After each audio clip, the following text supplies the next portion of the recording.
Are you looking for a trademark search tutorial? Are you under the impression that doing a trademark search will yield a positive result once you apply for your trademark registration? Are you looking to do a trademark search of your trademark before you actually file?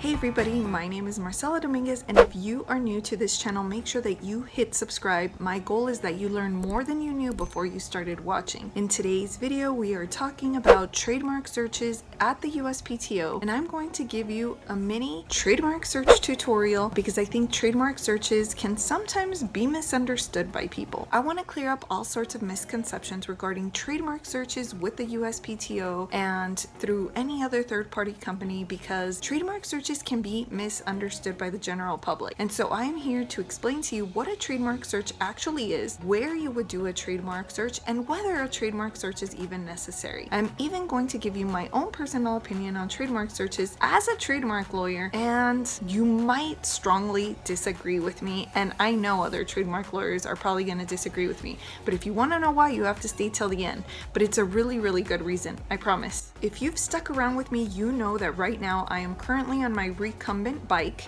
and if you want to know what kind of recumbent bike I use, then make sure to check out this video. But the reason I'm doing this video while I'm on my recumbent bike is because if you've been watching my other videos, you know that my New Year's resolution was to exercise more in 2021. And so in order to do that, I have to kill two birds with one stone, and so I am pumping out content for you while I exercise. So today we're going to talk about whether trademark searches are even necessary. Let's start there. When I get calls, people say, okay, you're going to do a trademark search before we actually file the application. And my answer is, if you want us to do a search, we will definitely do a search for you. Now, the follow-up question, of course, in my mind is they're probably wondering why a trademark search is even important. So let's address that. Why is a trademark search important? Well, a trademark search depends what kind of trademark search you do, first of all. So there is a trademark search which you can do on the USPTO website on the Trademark Electronic Search System. So that system is available on the USPTO website. So that basically puts you on notice of other applicants who have filed trademarks that are similar to the ones you want to register, but whatever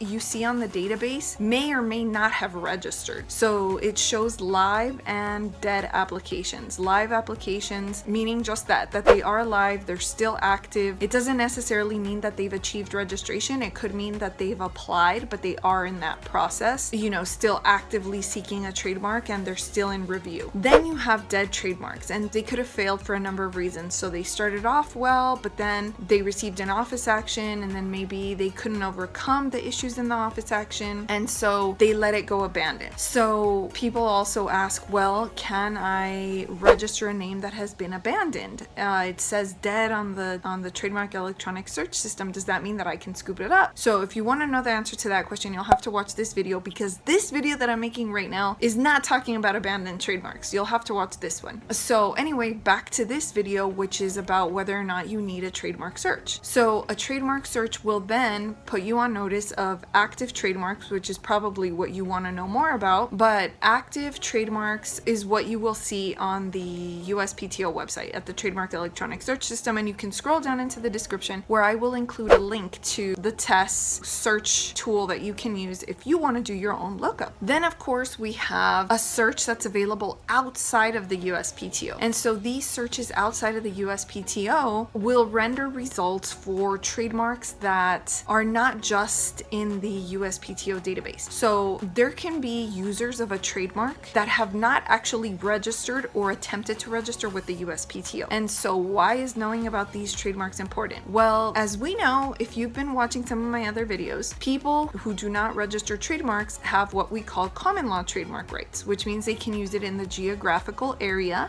where they are using it. And so they're going to claim common law trademark rights. Well, you don't necessarily want to choose to register something and then interfere with somebody else's common law trademark rights, right? Because then they can stop you from using it in the geographical area where they've been using it. So those are the two types of searches, on the USPTO site and then of course outside of the USPTO website, where you will get even broader results because it's going to include, or it can include, results for people outside of that database. Now, the second commonly asked question is, okay, so once we do a trademark search and if everything comes back clear, then we can go ahead and register, right? And that is where I really want to address the misconception, because, you know, having a trademark search or doing a trademark search report isn't the guarantee that you are going to get a trademark registration. And like I've said in past videos, the biggest issue you can encounter is the likelihood of confusion. And doing a trademark search either through USPTO or outside of the USPTO, the ultimate goal with doing a trademark search is that you want to avoid a likelihood of confusion.